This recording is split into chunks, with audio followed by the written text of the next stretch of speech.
बात्या दाना को नहीं बड़ खबर भितरकनिका धामरा भितरे करिबो लैंडफॉल। बात्या दाना को नहीं आसला बड़ सूचना। भितरकनिका धामरा भितरे लैंडफॉल करिपारे बात्या। लैंडफॉल नहीं पाणीपाग विज्ञानी उमाशंकर दास को सूचना।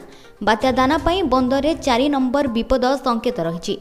पारादीप धामरा एवं पुरी बंदर को 4 नंबर विपद संकेत दिया जायछि। एने सूचना देइछन्ति पाणीपाग विज्ञानी उमाशंकर दास। बंगोपसागर बड़ गोटाई आगक बढ़ुछि गभीर अवपात। आज सृष्टि हेब बात्या, काली भीषण रूप नेब। ओडिशा एवं पश्चिमबंग उपकूल को बात्या नहीं येलो अलर्ट जारी होइछि। पूर्व केन्द्रीय बंगोपसागर सक्रिय गभीर अवपात एवं पश्चिम और उत्तर पश्चिम दिगरे घंटा प्रति 3 किलोमीटर बेगरे आगक बढ़ुछि। वर्तमान पारादीप ठारू 670 किलोमीटर दक्षिण पूर्व एवं पश्चिमबंग सागर द्वीपरू 720 किलोमीटर दक्षिण दक्षिण पूर्व दूर में केन्द्रीभूत रही डीप डिप्रेशन।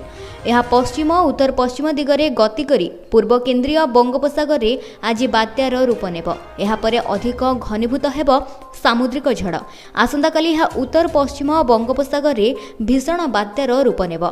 समुद्र अशांत रहुथिबारु गोपालपुर, पारादीप एवं धामरा बंदरे 1 नंबर विपद संकेत जारी होइछि। आज राति सुधा प्रभावित हेबाकु थिबा जिल्ला गुड़िकरे लोकंकु सुरक्षित स्थान को स्थानांतर पई निर्देश दैछन्ति राजस्व मंत्री।